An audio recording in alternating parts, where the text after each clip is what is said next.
We ask that you guide and direct us so that we may make decisions that are in line with your word and your principles. Father, please bless the city of Tomball and all who live here. We ask these things in your precious holy name. Amen. Amen. Thank you. Please join me in the pledge, the U.S. flag. I pledge allegiance to the flag of the United States of America and to the republic for which it stands, one nation, under God, indivisible, with liberty and justice for all. And now the Texas pledge. Honor to Texas flag. I pledge allegiance to thee, Texas, one state, under God, one and indivisible. Thank you. And since I'm the president and I forgot to do the gavel, I'm going to do the gavel. I don't have the flair that the mayor has. I'll have to get better at that. At this time, anyone who would like to do so will be allowed to speak on any matter other than personnel matters or matters under litigation for a length of time not to exceed 3 minutes. No board discussion or any action may take place on a matter until such matter has been placed on an open meeting agenda and posted in accordance with the law, which just means we can't ask you questions or answer any questions. Do we have any public comments? Nobody signed up to speak, I guess, and nobody? Okay. Last chance. All right. I'm going to close the public comments. Item D, reports and announcements. Reports by EDC staff. The Winter 2025 newsletter. Yes, ma'am. So we've released the Winter 2025 newsletter in December.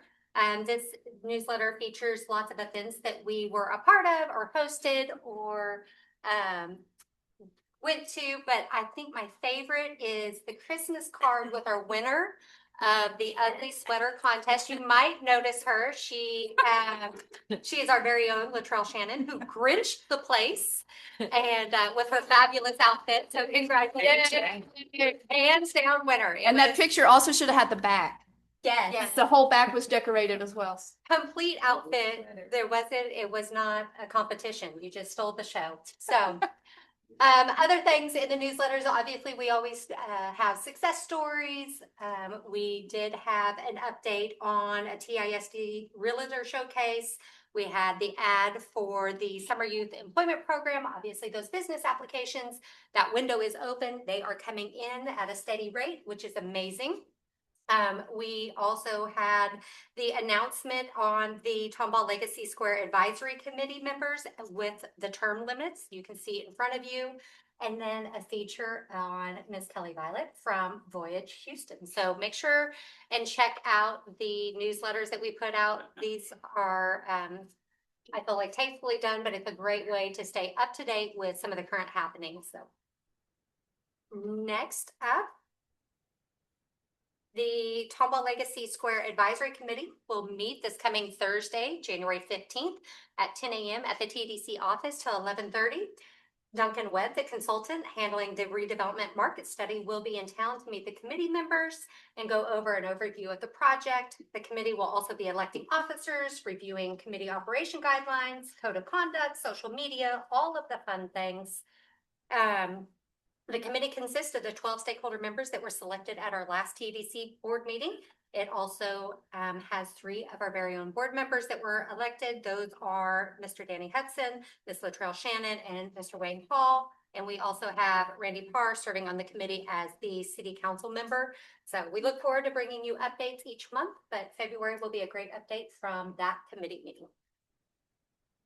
And finally, the TDC will host its 3rd webinar in the 2025-26 series. This webinar will take place on February 17th at 10 a.m. Presenter Andrew Brockenbush, which is the president and CEO of Beefy Marketing here in Tomball, will detail AI for small businesses. So we will take a deep dive into ChatGPT prompt tricks and emerging AI tools. So that's kind of where our future is headed. So if you're looking for extra tips and tricks, make sure and join in on our webinar. How do you join in that? Do you go to the website and click on that? There is a link we can send out. There's also going to be a recording on the website. So if you are not able to make this webinar or any of the past or future webinars, you can always hit our media page on the TDC website. But we will make sure that that link is sent out to everybody to join on. How would people who weren't in this meeting today, how would they access it? Are They would register, so Okay. we have marketing surrounding the event, and Okay. so it usually comes attached with a registration live link for them to sign up for it. And is there a benefit to being on it live because you have questions that you can ask and answer right then versus if you go later and watch it? So then you're only privy to the questions that you got to see other people ask. But if you have very intentional ones that you're trying to master a certain skill or to really get a better understanding, that would be a great opportunity. I know we have, I have definitely asked a few AI questions to Andrew, and he's been very knowledgeable in how that works. Very good. We're looking forward to it. Thank you. Okay, item F, approval of minutes for the following meetings. We have the regular EDC meeting from November 18. And that's it. Does anybody have any changes or questions to these minutes? If not, do we have a motion to approve the meeting minutes as presented? The motion. I'll second. Very good. Any questions or comments on the minutes? All right, I'll call for the vote. All those in favor, please say aye. Aye. Aye. All right, motion carries unanimously. New business. Presentation by Ray Methvin of Insightful regarding the target industry analysis report prepared for the Tomball Economic Development Corporation. Tiffany? Yes.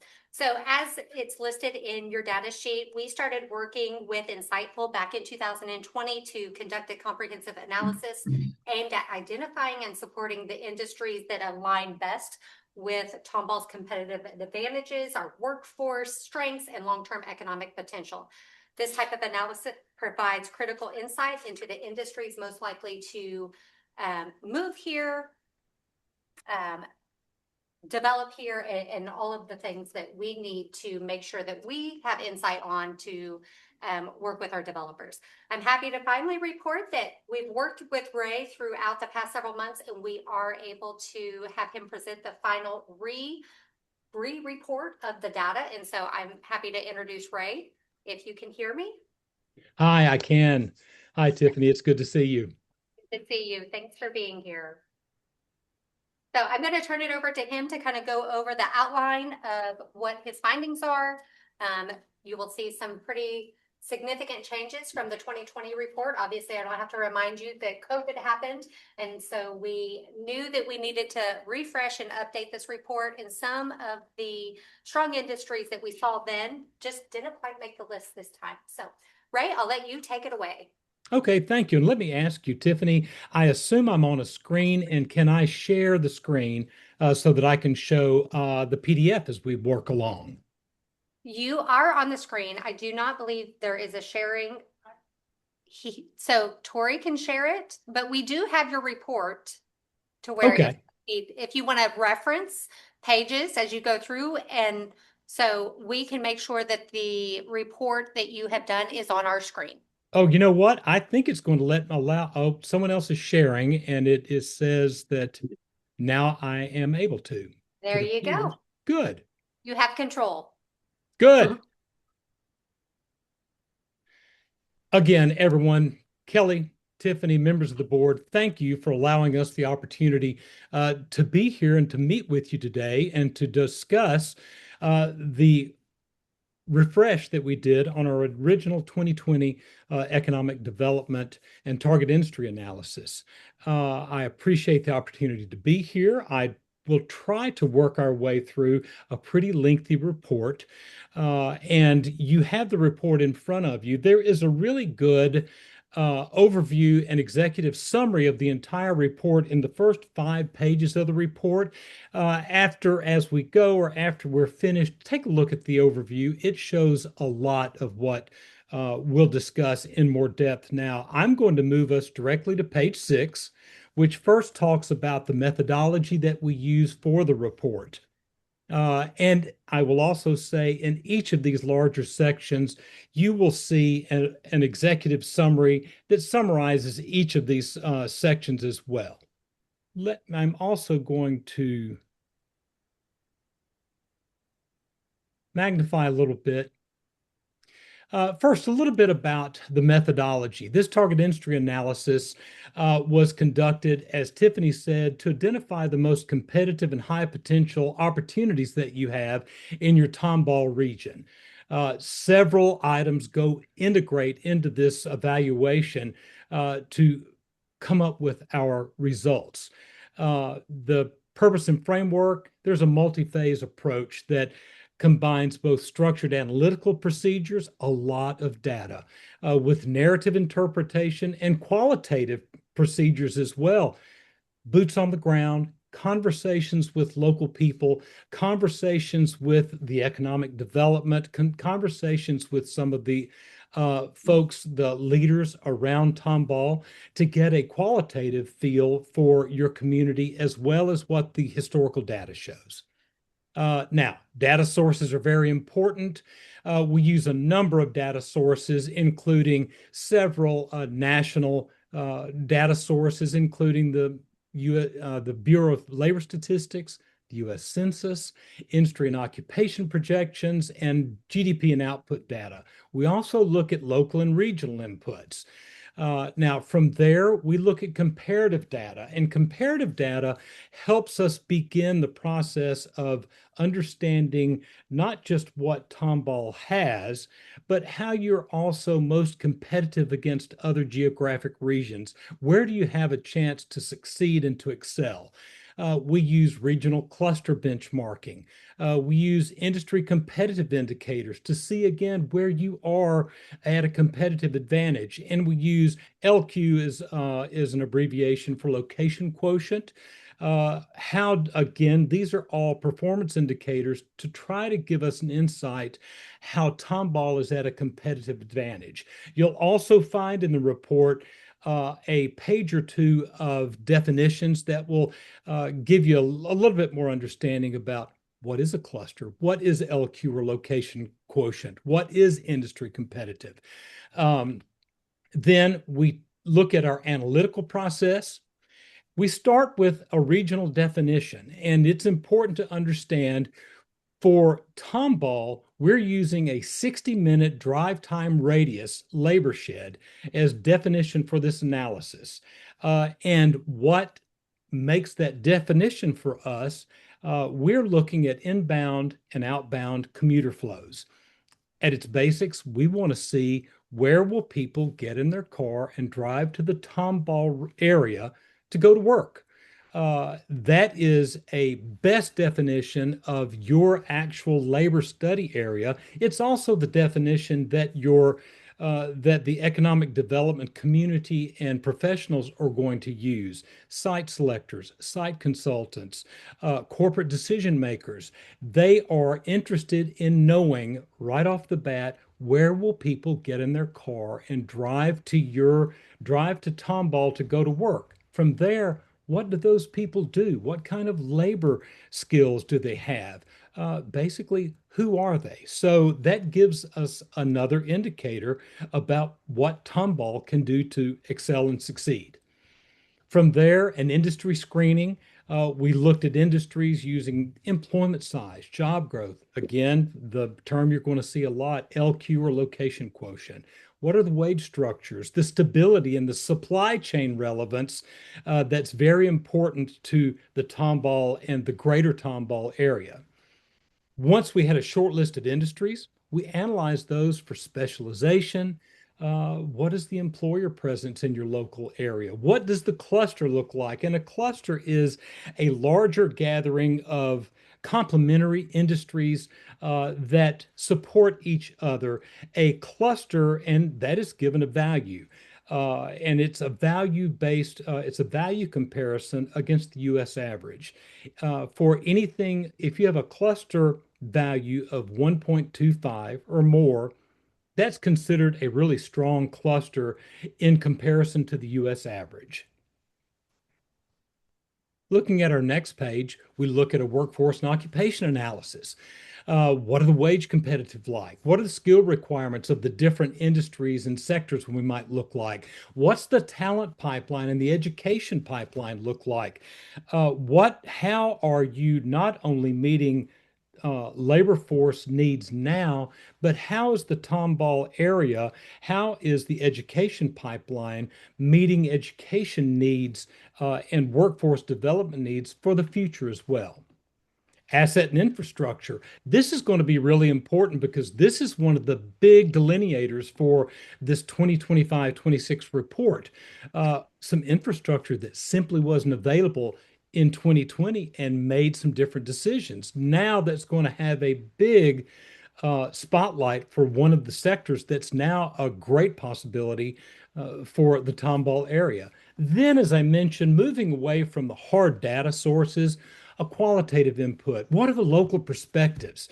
What are the perceptions and insights and attitudes of your local business leaders, your local residents, the business climate? How do those fit into where Tomball wants to be? And how does that fit and integrate well into what the data shows as well? It's not enough for the data simply to say empirically, this is what Tomball does best.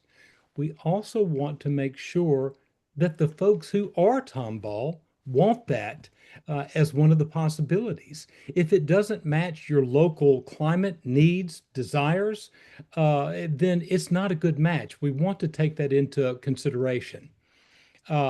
We then begin building all of this into an industry selection, weighting a model that shows economic strength, how the workforce aligns, what are the market opportunities and competitiveness, and how quickly can we bring this to market.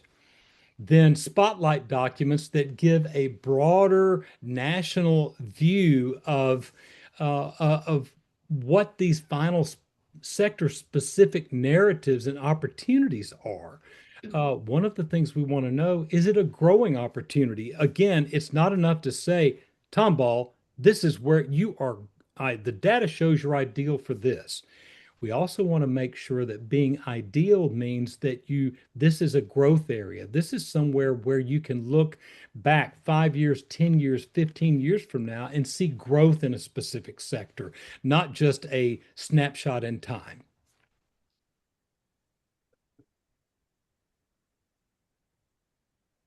As I mentioned, the Tomball 60-minute drive time regional map included 14 counties surrounding the Tomball area. Again, as I mentioned, these 14 counties were included because you had positive inbound commuter flows from each of these 14 counties. You're getting a workforce is getting in their car and driving to your area from these 14 surrounding counties. Some of them are a bit of a long drive. Some of them are right around the corner, but they are all inbound commuter flows. I am going to skip forward. What you'll see on pages 9 through 20 are demographic profiles and a lot of demographic data that will be very useful to you, showing demographic snapshots. It's not something we need to dig into the weeds about right now, but there's a lot of digital information and demographic information available to you here talking about Tomball in a number of different metrics. So I'm going to skip forward to the fun stuff, and I'm going to page 21 on our report.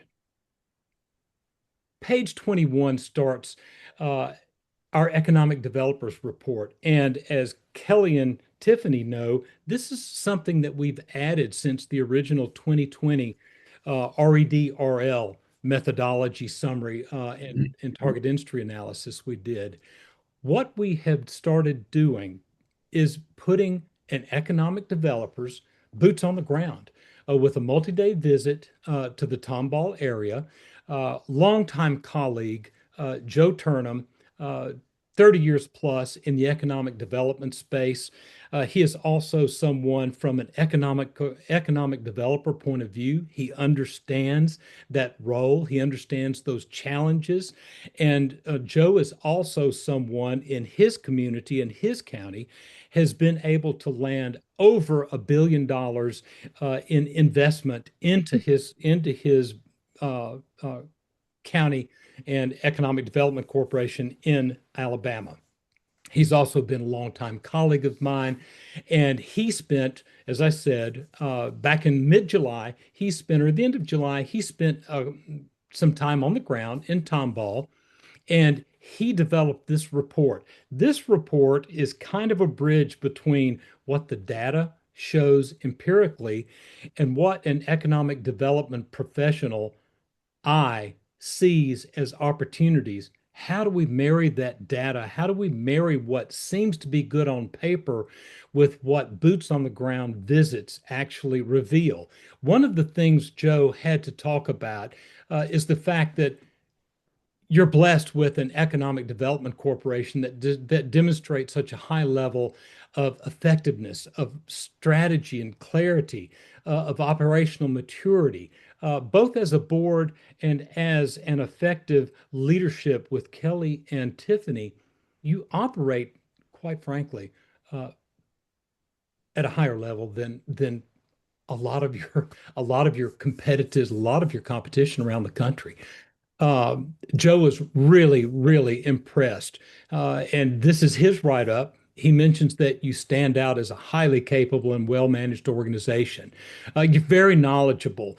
He also was able to get a grasp, and this is something that the historical data doesn't really show, the industrial base, especially the industrial base that's growing and presenting new opportunities in 25 and 26, a diverse network of operations. You have major employers, but you also have a combination of strategic locations, strong transportation access with 249. You have a business climate that supports expansion and investment, and that doesn't always show up in the data. That shows up in qualitative analysis. Your private sector development partners are really active in the region. They really make your TEDC work strong. The brokers and developers locally demonstrate a lot of market knowledge. They have well-positioned sites, and we're going to hit on this a couple of times. For 2025 and 2026, these development partners have given or have, in partnership with you, opened up new opportunities because you now have nearly 1.8 million square feet of developable industrial property that you didn't have before. This capacity to deliver this product is a big deal, and we're going to touch on that more than once during this report.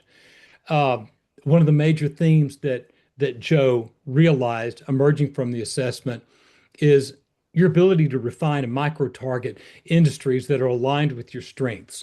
The community's had rapid expansion. It has a great workforce structure, and you have a really strong healthcare-related asset structure. These all create strong pathways for recruitment. Healthcare continues to be, we're going to see this in a little while, a major economic driver. Tomball is situated as the southern anchor for that healthcare corridor that extends up to the College Station area. And you're really the southern anchor for the Houston area pathway that leads up to there. So you're really ideally situated for healthcare related industry. And this can include medical offices, specialty clinics, and related facility. The former hospital campus, Joe remarked, offers you a unique redevelopment opportunity down the road for for mixed use, and for innovation-oriented functions.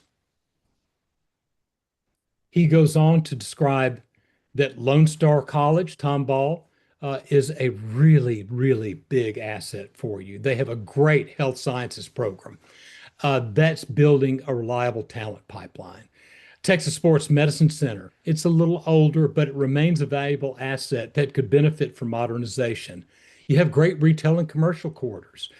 And from Joe's perspective, and this came out through not only his business leader conversations, but he just had some nice rocking chair conversations on some front porches with your citizens around Tomball. And quality of life really emerged as a competitive advantage, not just against competitive areas and geographic areas in other parts of the U.S., but it makes you competitive in your local environment as well. When we think about some of the greater Houston area communities that you might be in competition with, uh, you have a real competitive advantage. You have strong schools and amenities. You have the Tomball's Farmers Market, which is a big deal and it's widely recognized. It's a regional attraction, but it's also a platform for local entrepreneurs. It is going to be one of the topics we discuss in a minute. The Farmers Market manager plays an essential role in ensuring this operational excellence, and it's a really good small business friendly entrepreneurial environment. Uh, your TEDC incentive approach is effective. You're balancing entrepreneurship with retention and also strategic recruitment. This is a great long-term strategy for sustainability. Uh, Food manufacturing and specialty food production present strong opportunities because of your existing business mix, your regional supply chain connectivity, and that farmers market. So, Joe's uh, overall, Joe's thought is that you are well positioned for economic growth. Your regional role, your transportation access, and your workforce capacity really create some great conditions for targeted attraction strategies across advanced manufacturing, healthcare, logistics, applied technology. From here, we're going to dive into the four sectors that we've identified as particularly strong sectors for Tomball. And again, at each of these four, you'll see an executive summary at the top of these. The first of these sectors is biotechnology and life sciences. It's a steadily growing opportunity for your region. It's supported by your really strong healthcare infrastructure. Again, your healthcare corridor, your expanding population base, and you've got proximity to the broader Houston medical ecosystem. You really benefit from that broad mix of service providers, training institutions that all contribute to a pipeline of talent that support the wide array of biosciences, outpatient medical services, and related lab and diagnostic functions. Your sector is anchored by a diverse mix of operations. You have a continual patient demand, and as the patient demand that's going to grow as this region's population grows, and as the demographics continue to age. Your local presence of medical offices and specialty practices also enhances this healthcare landscape, and it provides an environment that's going to support ancillary bioscience and clinical support industries and complementary industries. Tomball's position with the broader Houston metro area provides access to one of the world's leading medical ecosystems.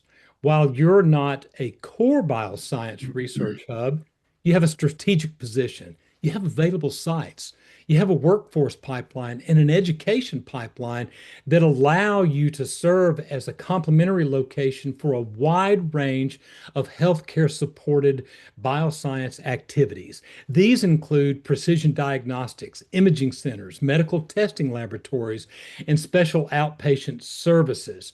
You're also going to see that there's some overflow from biotech and life sciences into the advanced manufacturing field and sector as well.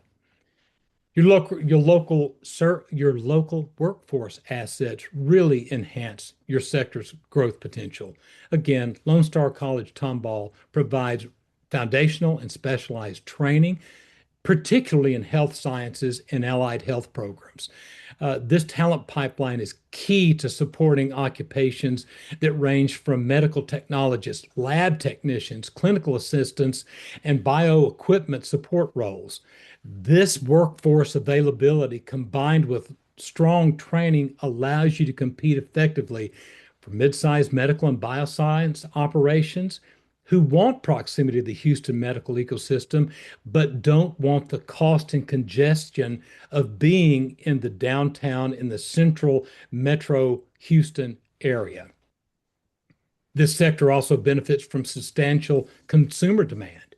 It's driven by demographic trends in the area. Continued population growth increases this demand. Continued aging and demographics contribute to this demand. Combining this with Tomball's quality of life attributes, these conditions really reinforce your potential to attract both medical service providers and select bioscience adjacent firms that want a stable, well-served suburban market. That means, again, overall, Tomball is well positioned to expand your role within regional biotech and life sciences. And folks, along the way, as I'm talking, if you have a question or if you want me to stop and explain something, just feel free to give me a shout. I'm looking at my screen right now, so I may not see you, but if you have a question, just voice up and we will stop and discuss anything else deeper. Let's talk about our next sector, information and computer technology. Again, you'll find an executive summary at the top of this section. ICT, I will use that as an abbreviation. This sector continues to grow in strategic importance for Tomball. It's driven by regional workforce trends. It's driven by the expansion of technology-enabled industries, and it's driven by the demand for IT services all the way across the greater Houston area. ICT occupations span a broad mix of roles and skills. This includes everything from software development, cybersecurity support, network admins, systems maintenance, and technical services, many of which align with Tomball's current and emerging workforce strengths. In a larger sense, the region's growth in professional services contributes to a consistent need for ICT support services. That includes systems integration and technology infrastructure.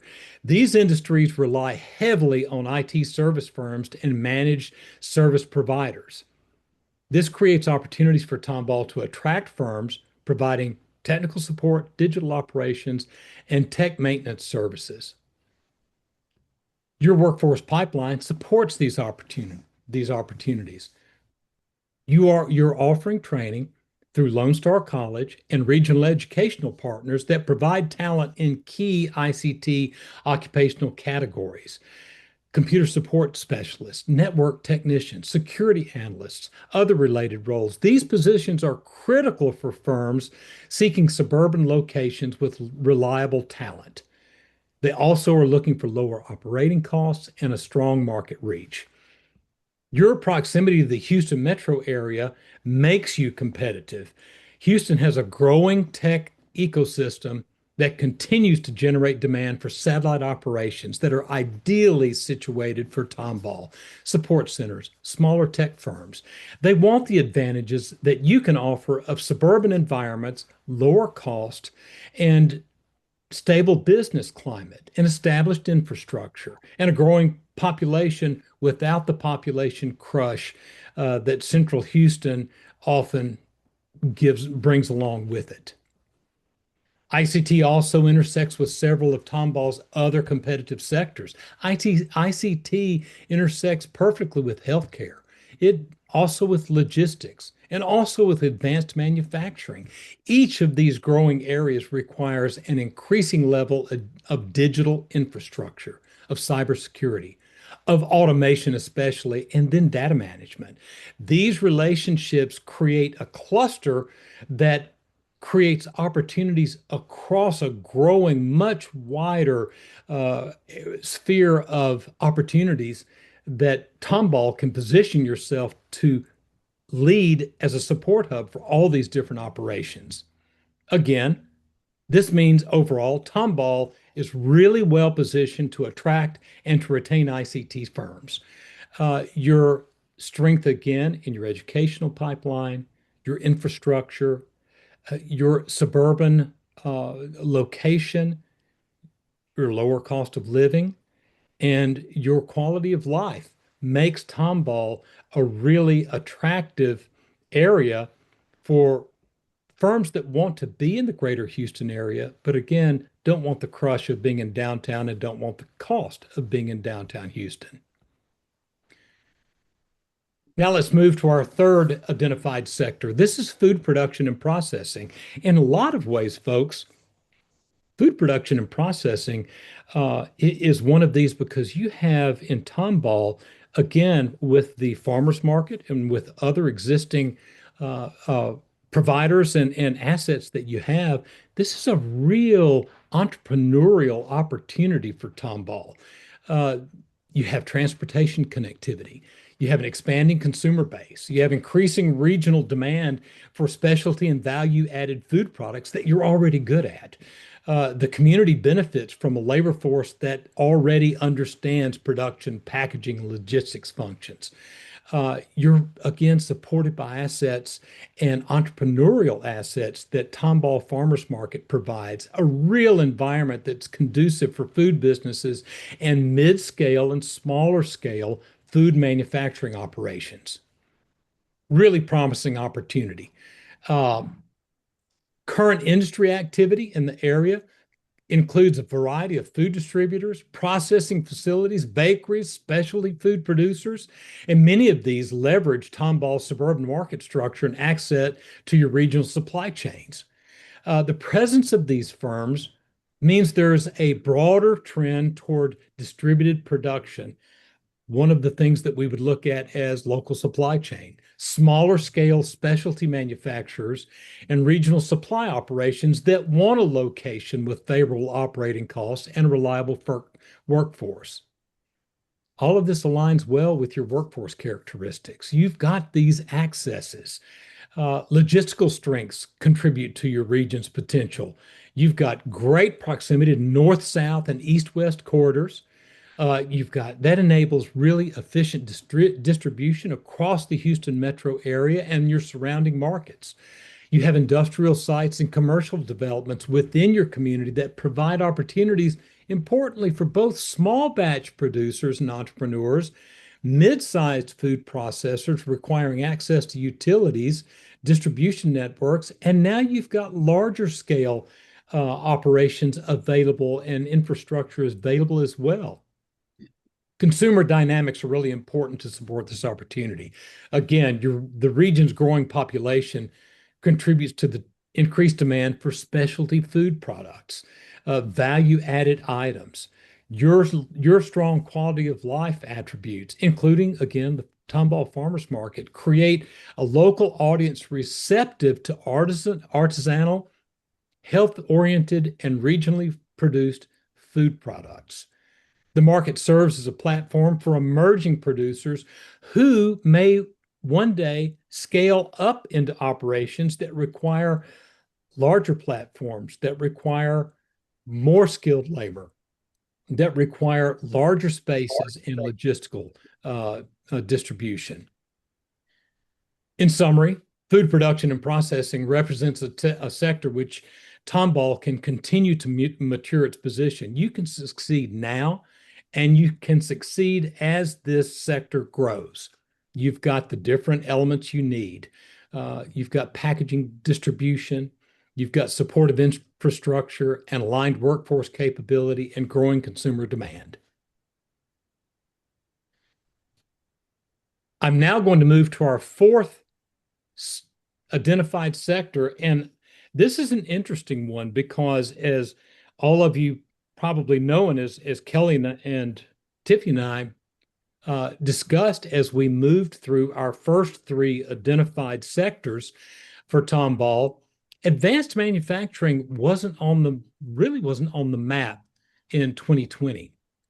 Advanced manufacturing has a lot of definitions. It's a really broad sector that can include a world of different manufacturing types. What one community in Iowa may consider advanced manufacturing may not be the same advanced manufacturing for Tomball. But one thing that all of these different varied sources of advanced manufacturing have in common is a need for larger, scalable space. And that scalable space that wasn't as readily available in 2020 as it is today.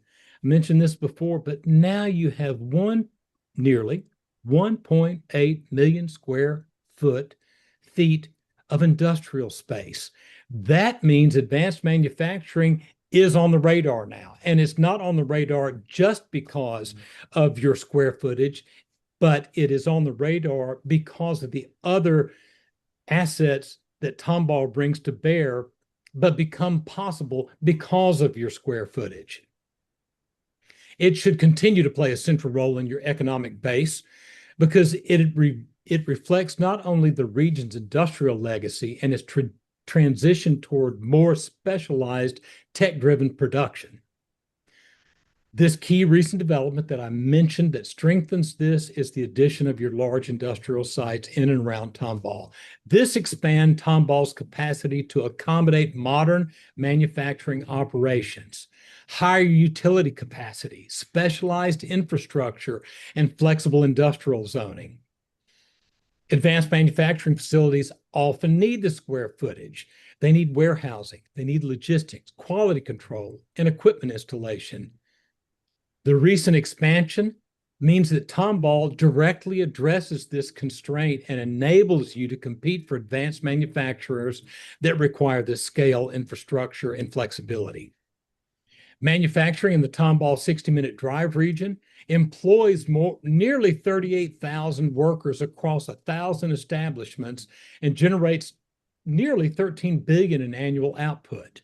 This underscores this sector's scale and economic significance for the Tomball area. The base includes a diverse mix of industries. It includes energy and industrial machinery, but it also includes navigational and measuring instruments, medical and lab devices, chemical and materials manufacturing, and specialized fabrication. As we begin to dive deeper into specific advanced manufacturing areas that might be attractive for Tomball, one that jumps out is it's a legacy for the greater Houston area. Mining, oil, and gas field machinery manufacturing remains a dominant segment. It reflects the larger region's integration with Houston's energy and industrial economy. Tomball's proximity to this ecosystem allows firms to access the customers, their suppliers, and their specialized talent, but it also allows them to benefit from Tomball's lower land costs, reduce congestion, while maintaining access to a labor force that they need.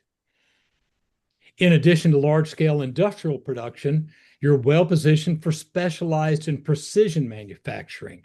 The specialized advanced manufacturing cluster, which includes measuring and controlling devices, analytical lab instruments, and electromedical equipment, represents a really higher value tech-intensive production. This production is aligned with some of your other sectors where you excel: healthcare and life sciences, automation, industrial services.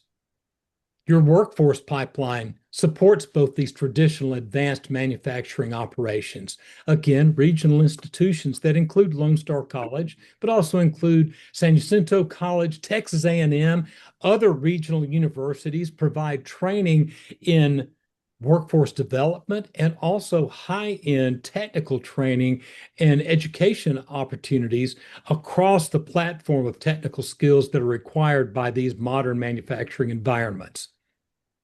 I've mentioned supply chain a couple of times. Supply chain is very key to any sector competitiveness. And part of that is because part of what the COVID crisis showed us is access, more regionalized, closer access to your supply chain components can be an immense competitive advantage. If a supplier or if a manufacturer has to go across the country or across the Pacific to outsource and to access their supply chain components, they're at a competitive disadvantage. Tomball has an advantage in supply chain integration because it strengthens your sector. You have manufacturers in the region that benefit from strong in-region supplier networks. That makes you efficient. that shortens lead times, and it reinforces the industrial clustering that site selectors and site professionals are going to look for to indicate a good location for them to expand or to relocate. As I mentioned, your advanced manufacturing also intersects with several of your other competitive sectors. These include energy, healthcare, logistics, and construction. Each of these rely on specialized equipment, material, and fabrication services. So that means Tomball is well positioned for advanced manufacturing to not only attract outside investment and lead generation into the area, but retaining your regional advanced manufacturing firms across a range of production types. Through your continued infrastructure investment, workforce development partnerships, and targeted business attraction, you can continue to strengthen your role within the greater Houston area and ecosystem and support your long-term job creation and economic diversification. Ray, Yes. I think that information was almost data overload. I think it's been a lot of information. We talked about this when we had our follow-up meeting. I think at this time, it would be great if there are questions from the board. I do want to mention, though, that this report, because it wasn't finalized when this packet comes out. So don't think that you aren't going to get this. This can be emailed out directly to you guys to be able to read the full 35-page report. Obviously, you guys might have questions that it hasn't digested enough to come up with today. If you do, Ray is here to ask those. That would be a great opportunity. Keep in mind the next steps with this report is to put this into a marketing appealing report. And so that will land on the TDC's website. Obviously, Kelly and I will use this as recruitment in our recruitment efforts as we look at available industries that are looking at moving into the market. But I think just in lieu of time, I'm going to try to move on to questions if the board has any. I understand completely. Thanks. Yeah, don't take it off, but. Okay, sure. So are there questions that you have? Well, what was the former hospital campus you referred to? I think he's talking about Kindred, the Kindred Hospital campus that's vacant. Gotcha. Well, yeah, we can take some time, but Yeah. I will say that I think if you were to ask nearly any Tomball resident, they say those are not the four things Tomball wants, but they want restaurants, shopping, smaller, non-chain, right? Green space, parks, livability. So we'll have to figure out how to marry the two, because when we just did a survey of all the Tomball residents, what they said was, we don't want industrial buildings. We don't want huge, large spaces. That's not what we want, right? We already have an overabundance of that. We do not need to add any more industrial buildings. We want parks, restaurants, shopping. So we'll have to figure out how to marry the two.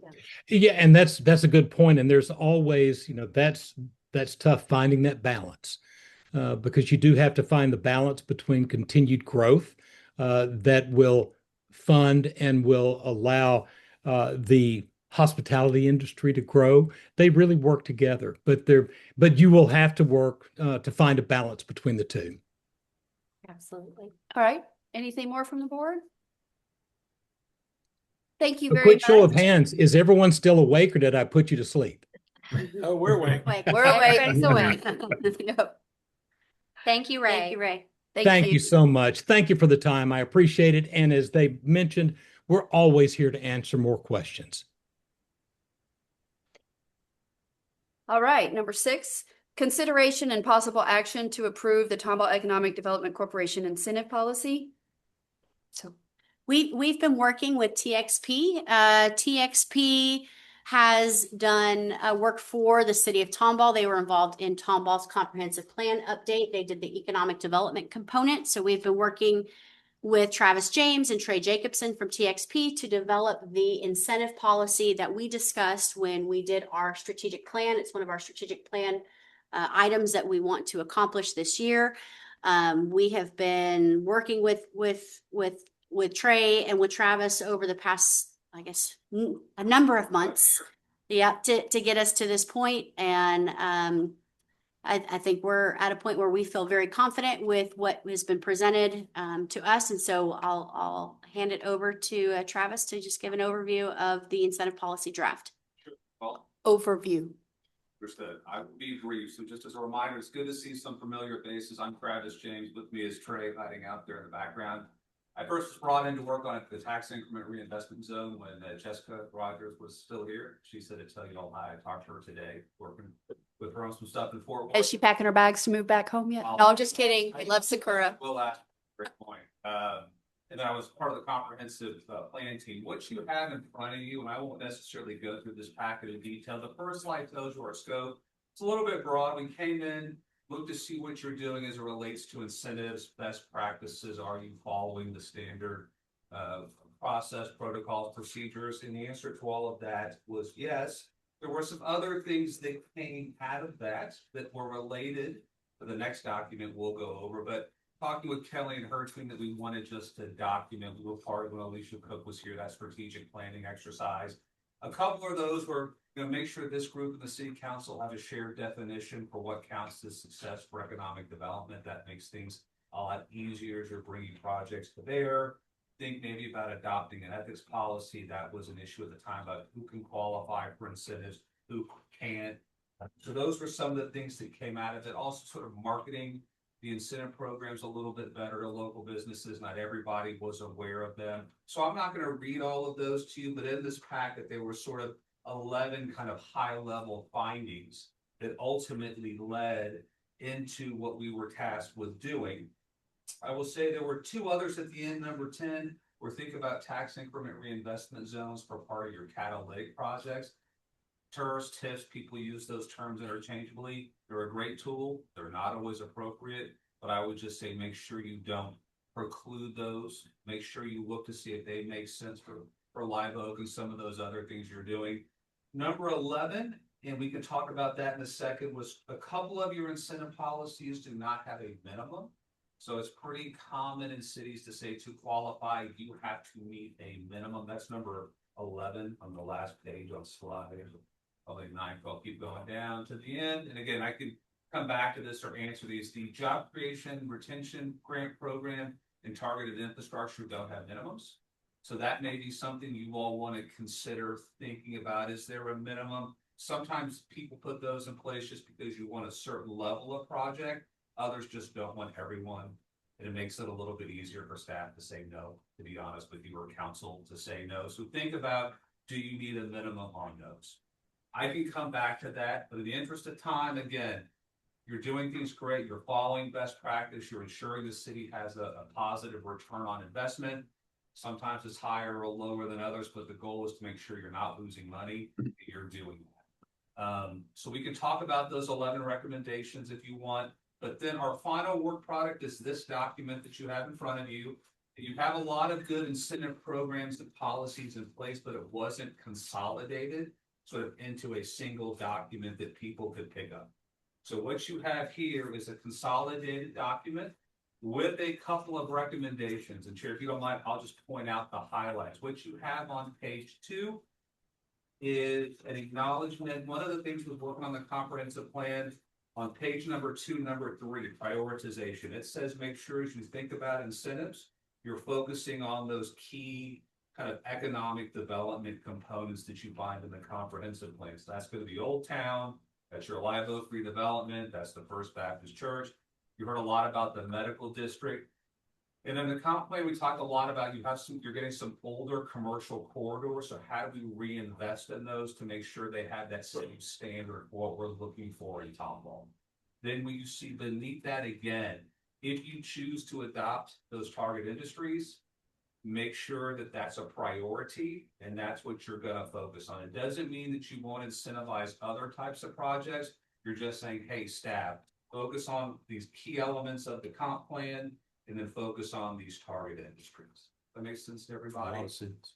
What you see on the next page, and again, stop me if I'm going too fast, is just generally under number 4, to help people in the community and businesses think about the types of incentives, types of projects. And they typically fall into these broad buckets: business attraction, business retention, stabilization, real estate, quality of life, and tourism. So these are sort of the broad buckets, the types of projects that would be eligible for your incentives.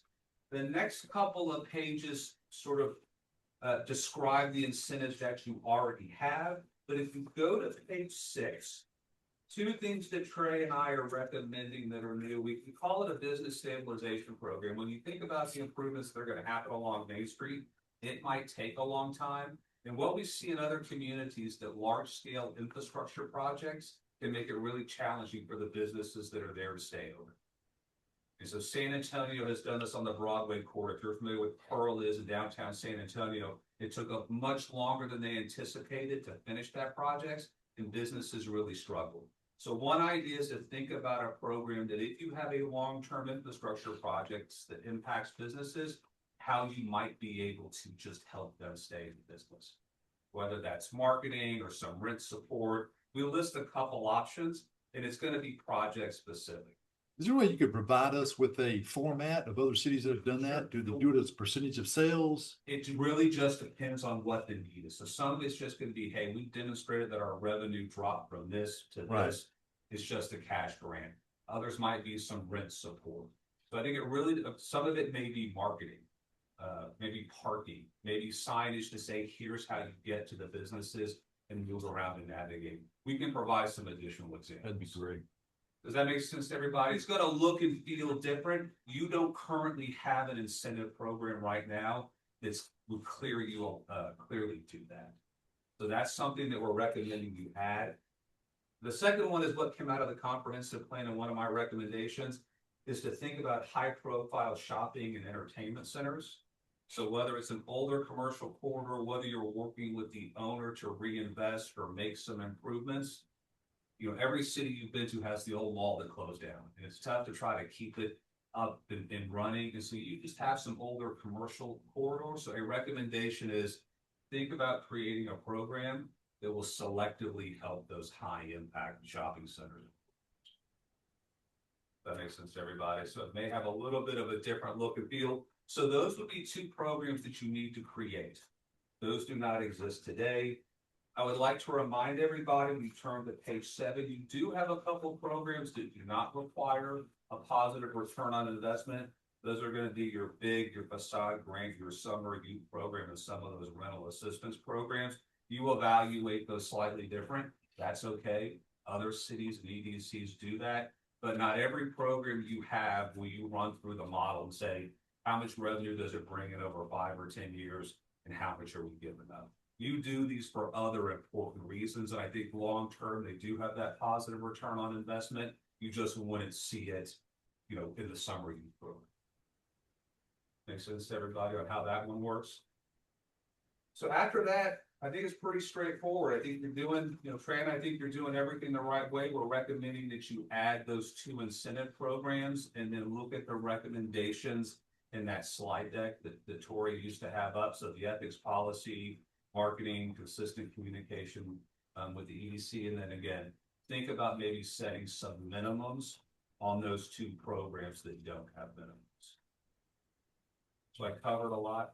I hope that was quick enough. And I hope I covered that. Yes. So again, I think the idea would be this is what you would adopt. It focuses on what you do. Obviously, you would work in conjunction with the city doing a 380 or a 311 tax abatement or whatever. But the focus is not to exclude the city, but really direction for this group. And so when people are asking, what do you offer for incentives?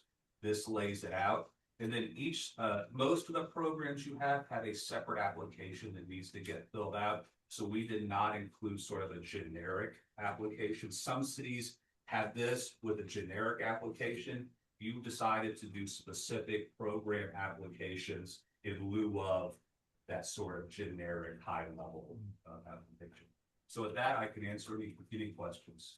I was just going to confirm the 2 additional incentives, the business stabilization project and the high profile shopping and entertainment center redevelopment is the 2. That you would just need to decide. And you may just want to say, hey, we're open. And so that you would direct staff when when Main Street gets worked on, hey, see what the businesses need. So when they come back to you or council or whomever and say, hey, we're recommending we do this, you can point to this document and say, yes, it's consistent with what what we agreed to. So that one's gonna have a different look.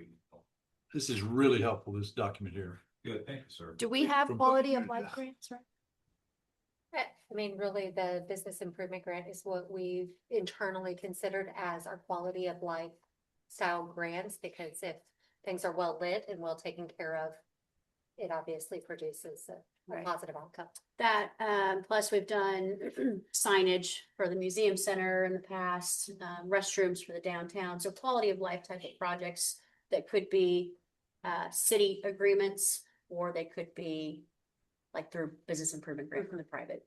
The EDC has done bathrooms? We help fund the bathrooms right here at the depot. That would be on page, if you look Military on park. page 6, that's listed under quality of life. It's number 7 on page 6. It's quality of life, for instance. There's a program for them, whether or not you fund them to the level. Right, and I was looking at 6 on page 6, right? When I asked the question, I just didn't know what we meant by that. 6, right? So y'all have a program that does quality of life grants, is sort of a general program. Right, I was just asking for examples. Right. Okay. I'm sorry. Board Member Hudson, Vice President Hudson, when you said this is really helpful, what did you show him? Because it's got all of our plans and what the specifications are and who qualifies and who does that. Mhm. Because I get asked questions and I'll always have to call Kelly and go, hey, do this. So this will help me a lot as far as, one, you can actually take some of this as a handout. It just helps educate me so I won't walk around ignorant of what all the projects that we can handle. And then, I'm sorry, did this have a recommendation in here on the conflict of interest? That's in this document, we're recommending that you adopt the ethics policy for the conflict of interest. That isn't typically written in this document. That would be a separate policy that you all would adopt. The ethics policy and conflict of interest form has been drafted. It's been sent to the attorney, so we're waiting on a final review from the attorney that will be brought before the February board meeting. Gotcha, okay. That makes Some sense. of these things are being worked on in April when I came to present. We went over some of these, so I think staff and you all have started implementing some of these. These have been floating around for the past 6 to 9 months. Yep. I did notice at one point in this agreement, it talked about eligibility and it included the ETJ, and we don't do that. So that needs to be removed. We don't, right? So the language there needs to change. We don't include businesses in the ETJ as eligible. Right, I think you've had strategic partnership agreements that those would fall with things that are in the ETJ, but we could remove that. The only time that we've worked inside the ETJ would be when they're currently going through a rezoning application. An And so annexation. it can be a part of the process with the end result, knowing that they have to be annexed into the city. So they could start the process and contingent upon moving through that, but no funding or anything would move forward until that rezoning would be The finalized. annexation is complete. I suggest that just be a little clearer on that Absolutely. because somebody reading that Absolutely. could very easily read that eligibility includes ETJ. Yes. And then we could get into an argument with somebody, right? We can clarify that. Okay, thank you. Okay, questions, comments from the board? Well done, Travis. Thank you. Thank you. Thanks. Thank you. Okay, oh, we need a motion? Can we go back? Okay, excuse me.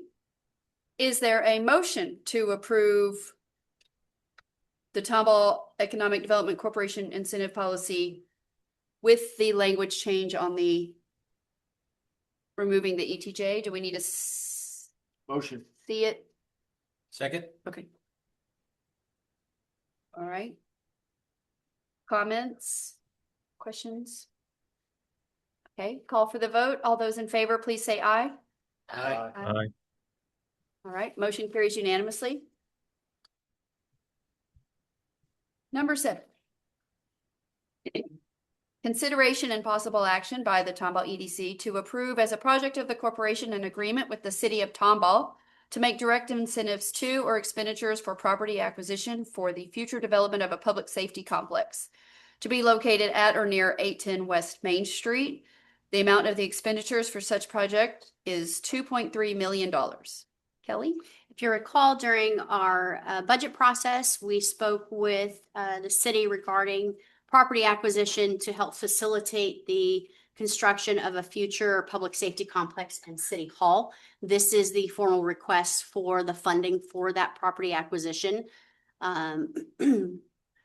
If you'll recall, when we spoke about this before, the portion that makes us eligible for EDC to fund is the public safety facilities. If this was a standalone City Hall, it would not qualify. It would not be eligible for us to help fund it, but we are able to, under the statute, fund public safety facilities. And so that's where and how the agreement has been structured. The clawback provisions in that agreement are very clear. And it does indicate if, for whatever reason, a future council, a future city manager, the idea of the project changes and becomes just a city hall, then there is clawback provisions in there for us to get the money back, because then it would not be an eligible expenditure. We do have Sakura Moten, who is our assistant city manager, here to answer any questions that you may have on the request. And that's really all I have on that. All right. Do you have questions for Sakura? Do we have approximate time frame when this is going to be needed, when we fund this? So to my understanding, we're looking anywhere between like 3 and 5 years. No, for the land acquisition. Oh, I'm sorry. For the land acquisition, I don't. Sooner rather than later. Yeah, it's got to be this year, right? We got Yes. the budget. Right.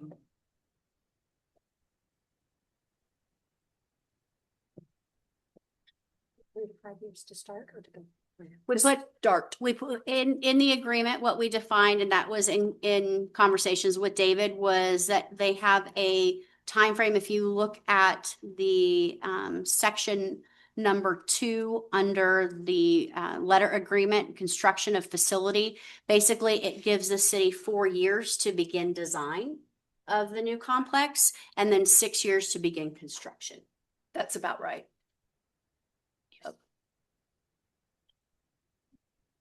But the land is a now thing. Right. Right. Sort of as soon as practical, Vice President, that's it. Okay. Any more questions for our Assistant City Manager? All right, then we're going to conduct a public hearing on this item. We're going to open the public hearing at 6:41 p.m. The board will now hear from anyone who would like to speak for or against this proposed project. If you would like to speak, please come to the podium, state your name and address, and you have 3 minutes. Okay, the time is now 6:41 p.m. and we're going to close the public hearing. Do we have a motion to approve the agreement with the City of Tomball as mentioned above for an amount not to exceed $2.3 million? So moved. Second. Right, do we have any more comments, questions? All right, then I'm going to call for the vote. All those in favor, please say aye. Aye. Did we hear? We did, okay. Motion passes unanimously. Number 8. Consideration and possible action by the EDC to approve as a project of the corporation an Old Town Facade Improvement Grant for the Tomball Group LLC for an amount not to exceed $50,000. Kelly? We've received a request from Teresa Latsis, owner of Tomball Group. This is for assistance through our facade improvement grant program to help with a 1,921 square foot existing building located at 209 Market Street. This is immediately adjacent to our community center. You see on the aerial, it is to the east of our community center on Market. The project includes the addition of approximately 765 square foot commercial kitchen space to the rear of the building. Right now, the building is essentially a shell space. There's no kitchen, there's no restroom, no plumbing. It is essentially used as kind of a storage space. So what they are looking at doing is adding a new commercial kitchen. With that, they'll be doing exterior painting, site work, grading, framing walls, roof, siding, you name it.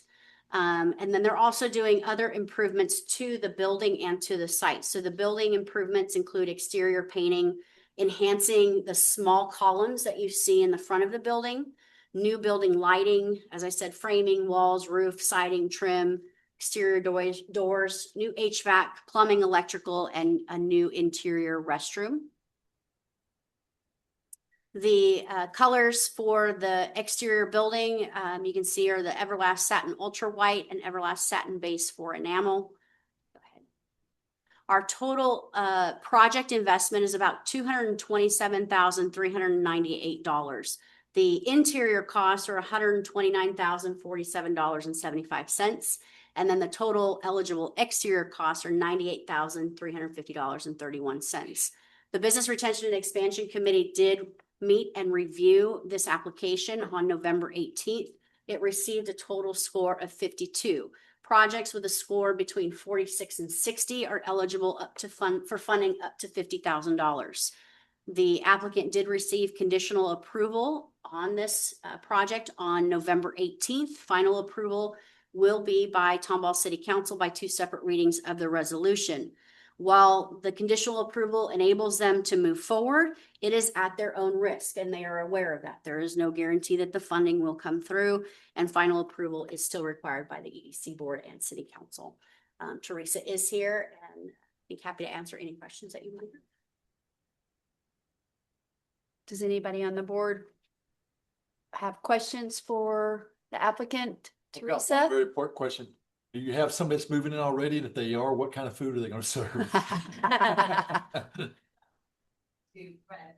Secret information? We've been talking with someone for a while, really sweet family, but we have learned, or I have learned through working with my sweet dad and my brother, that you do not sign a lease or make a commitment until the building is ready. Yeah, Because it harms them.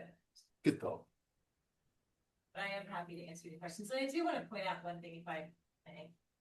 Yes. Is that, the number's terrifying, by the way, because this is Tomball Group. And some of you may know I work with my father and my brother, and that is Hudson Group. So my husband and I are Tomball Group. So we've never done this before. And while we have a very good safety net in my dad and brother, this is the first time we've ever done anything.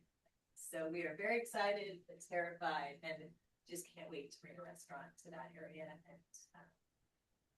again, careful things that move forward, and there it is. There we go. You'll knock it out of the park. Yep. And what's it zoned now? This is Old Town Mixed Use. It is Old Town Mixed Use, so you Yes. have lots of flexibility. Yeah, that's wonderful. That's great. Yes. And I can speak on behalf of the Business Retention and Expansion Committee that we looked at this one very, very, very carefully, 2 separate times, agonized over every detail to make sure that we were exactly following the intent and the guidelines of the facade improvement grant guidelines and the program as outlined. We went through it, every member, which also includes Brandy, thank you, Chamber. from the chamber, and Kelly and Tiffany and Tori and me. And I think this is exactly why the facade improvement grant program was developed, in my opinion. Great. Okay, so we're going to have a public hearing.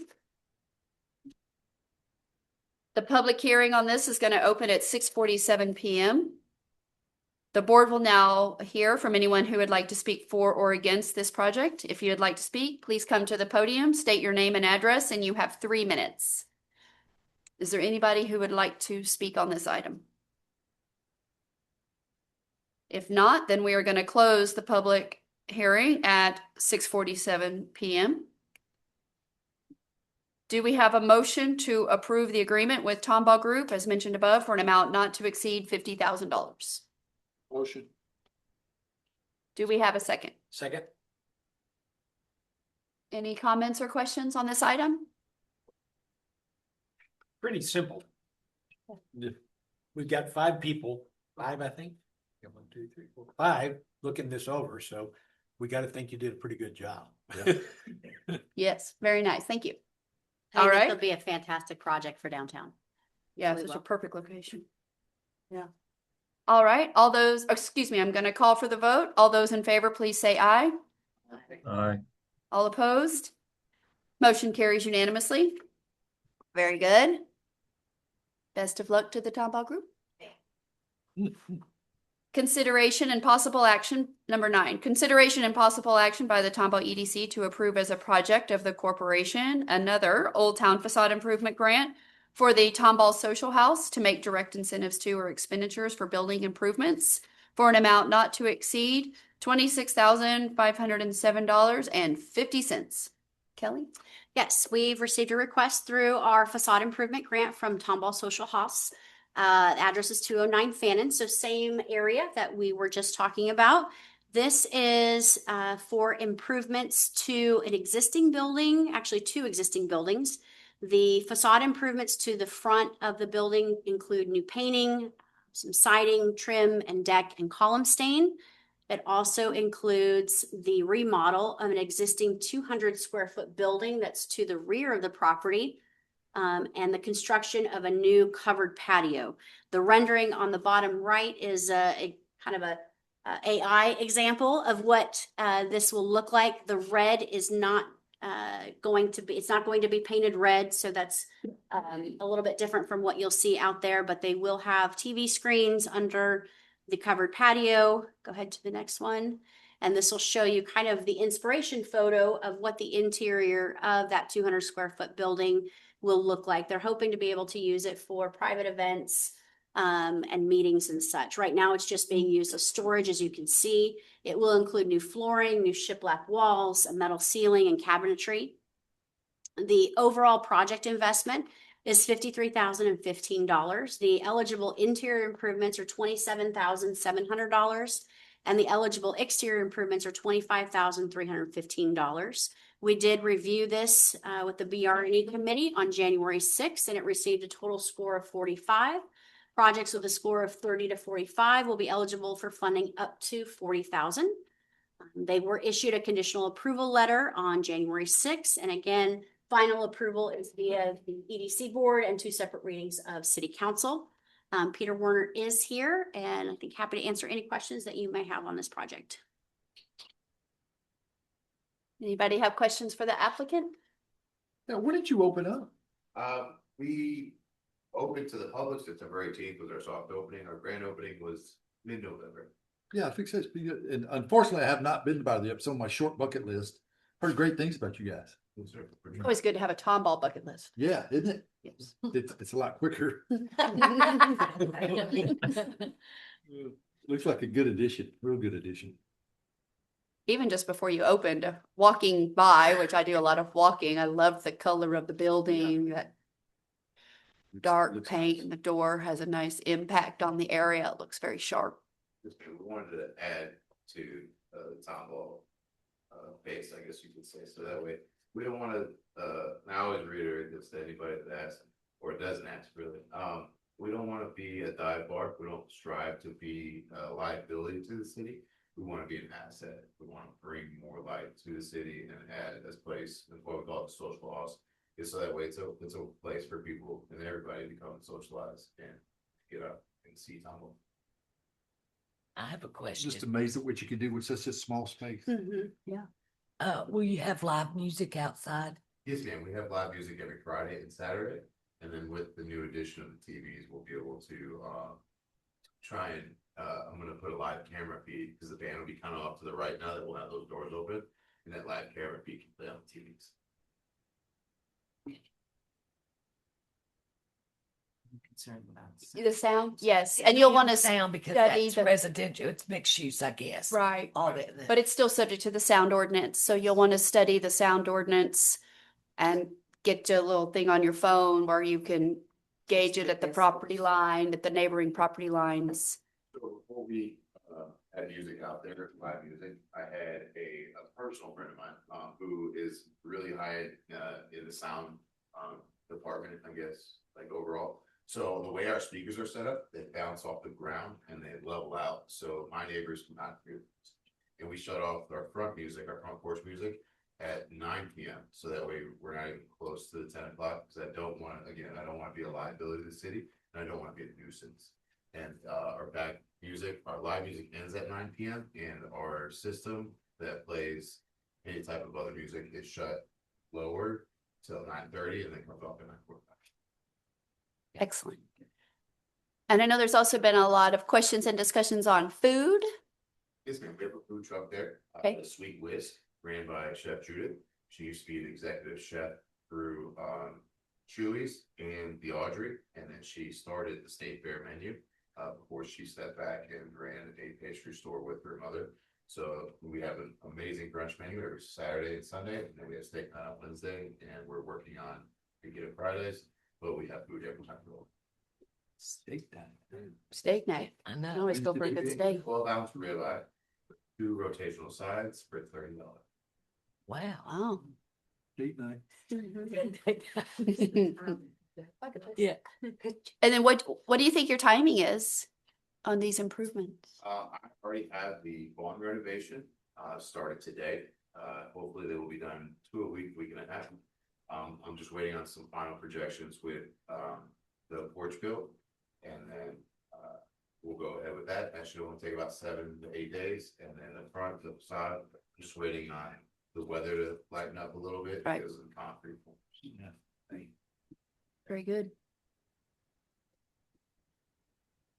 Thank you. All right, we'll move to the public hearing then. Thank you very much. The public hearing regarding this item is going to open at 6:54 p.m. If anybody would like to come and speak for or against, please come to the podium, state your name and address, and you have 3 minutes. Anybody interested in speaking? All right, then we're going to close the public hearing at 6:55 p.m. It's our longest public hearing so far. Very long. Humor, at least I make myself laugh. Okay. It was with you. It's okay. Is there a motion to approve the agreement with the Tomball Social Hoss? Okay, as mentioned above, in an amount not to exceed $26,507.50. Do we Second. have a second? Second, okay. Are there any questions? Any more comments or questions? All right, then I will call for the vote. All those in favor, please say aye. Aye. Motion carries unanimously. The Tomball Economic Development Corporation Board will now meet in executive session.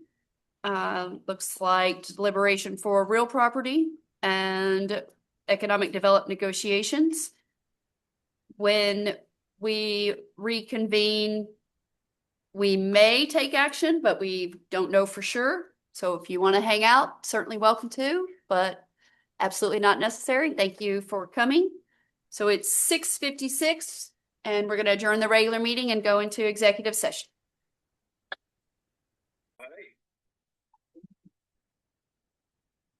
Okay, so we are reconvening into regular session. There's no items upon which we need to take action, so we are going to move to adjournment. Do we have a motion to adjourn? Motion. Second? Second. All those in favor say aye. Aye. Motion carries unanimously, and we are adjourned at 7:14 p.m. Thank you all. Thank you.